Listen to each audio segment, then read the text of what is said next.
Selon le FMI, le PIB de la France sera de 2 750 milliards d'euros en 2017.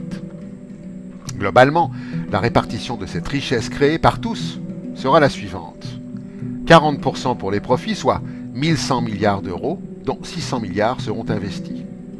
Et 60% pour les salaires, soit 1650 milliards d'euros, dont 891 milliards de salaires nets et 759 milliards de salaires indirects ou cotisations sociales. Sécurité sociale, retraite, assurance chômage, etc.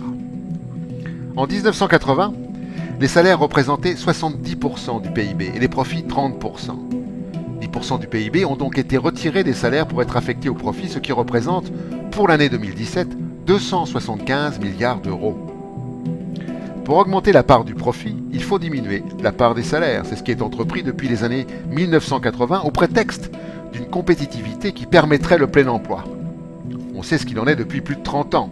Par exemple, selon un rapport de la Sécurité sociale de 2009, le taux de cotisation patronale de sécurité sociale est passé de 34,62% du salaire brut en 1980 à 4,38% en 2008 pour un SMIC. Ce qu'il faut comprendre, c'est que toute diminution des charges sociales est une diminution de salaire, appelée pudiquement diminution du coût du travail. Par ailleurs, le PIB est presque en totalité issu du travail des salariés, mais cette richesse est confisquée par les propriétaires du capital qui en usent à leur guise via des gouvernements serviles pour augmenter le profit et les dividendes.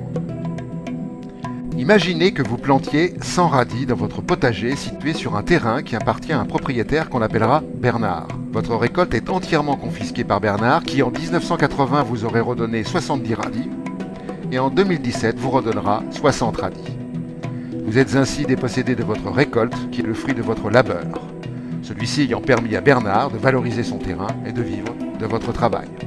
Nous sommes en réalité propriétaires de la richesse que nous créons, mais ne pouvons décider de son utilisation, ce qui revient à dire que les propriétaires du capital et leurs bras armés, les gouvernements, volent notre richesse. La question est, combien de temps encore les volés supporteront-ils les voleurs ?